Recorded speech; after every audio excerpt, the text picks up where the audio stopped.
या भागामध्ये आपण इयत्ता 6वी वर्गाचा विज्ञान विषयातील 11वा घटक वर्क अँड एनर्जी या पाठाचा एक्झरसाइज अभ्यासणार आहोत. Question number 1, fill in each blank with the appropriate term from the brackets. कंसातील दिलेले योग्य शब्द योग्य ठिकाणी घालून वाक्य पूर्ण करा. Question A, a bucket full of water is to be drawn from a well. Work will be done when a force is applied to do this because there will displacement of water. अशा क्रमाने याची उत्तर येतील. Next question B, if a ball is dropped on the sloping roof of a house, it acquires motion and falls on the ground. That is the transformation of potential energy into kinetic energy take place. याचं सुद्धा उत्तर या क्रमाने येतील. Motion, potential and kinetic. Question C, you might have seen some beautiful fireworks during Diwali. It is an example of the transformation of chemical energy into light energy. Question D, the solar cooker is an application of the heat energy of the sun, while solar cells, solar lamps are application of the light energy of the sun. Question E, one lever carried 4 pans of road metal through a distance of 100 meters. If he carries 2 pans of road metals through a 200 meters distance, equal work will be done. त्याचा answer आहे equal. Question F, the capacity that an object has for doing work is called energy. Question number 2, match the pairs. जोड्या लावा. Group A आणि group B दिलेल्या ठिकाणी rolling object, food, stretch bow, sunlight, uranium. Answers, group A rolling object म्हणजे गरंगणारा पदार्थ, answer आहे kinetic energy. Food, answer आहे chemical energy. Stretch bow potential energy. Sunlight heat energy. Uranium atomic energy. Question number 3, can you tell. सांगा पाहू. Question A, when can we say that displacement has taken place. विस्थापन झाले असे केव्हा म्हणता येईल. Answer, when the position of an object changes, we say that the object is displaced. Question B, what should be taken into account for measuring work.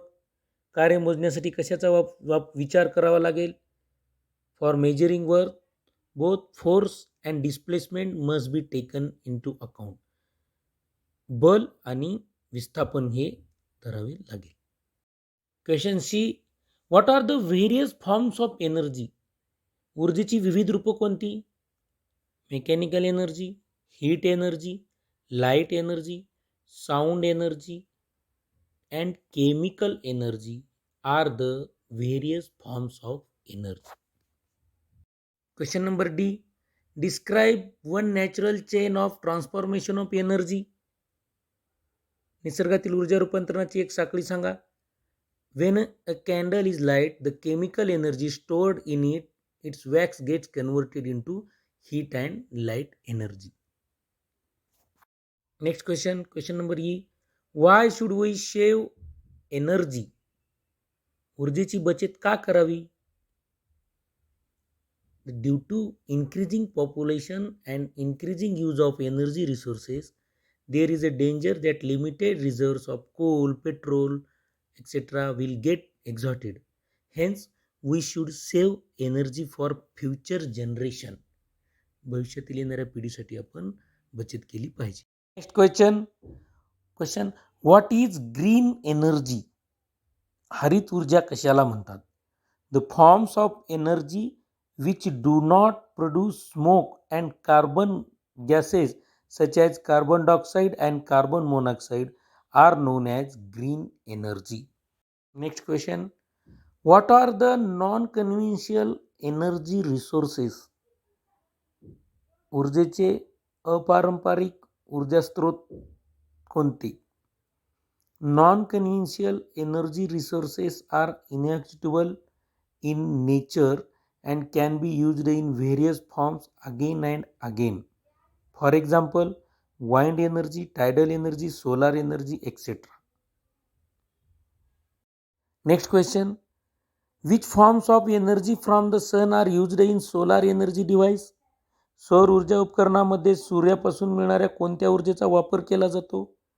Heat and light energy of sun are used in solar energy devices. Why should we maximize the use of non-conventional energy resources? आपण अपारंपरिक ऊर्जा स्रोतांचा वापर जास्तीत जास्त करणं का आवश्यक आहे?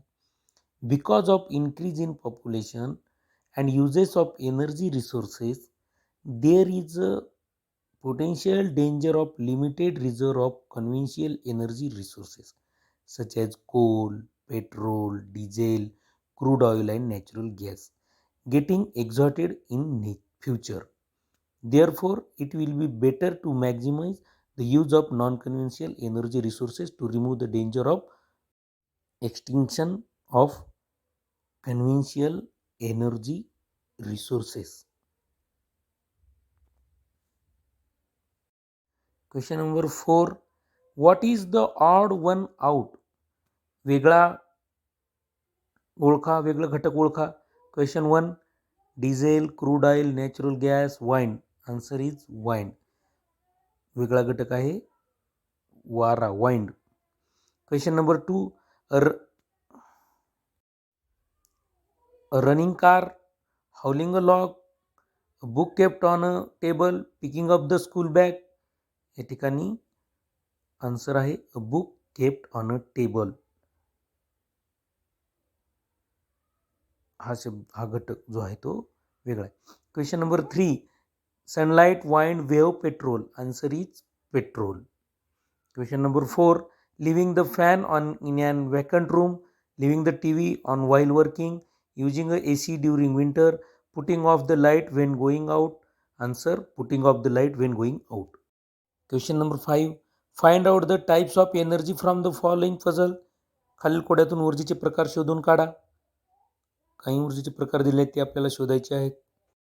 या ठिकाणी आपल्याला पोटेन्शियल एनर्जी, त्याचबरोबर kinetic energy, solar energy, wind energy, sound energy, light energy आणि हीट एनर्जी हे ऊर्जेचे प्रकार या ठिकाणी या कोड्यामध्ये दिसून येत आहेत. Potential energy, kinetic, solar, wind, sound and light.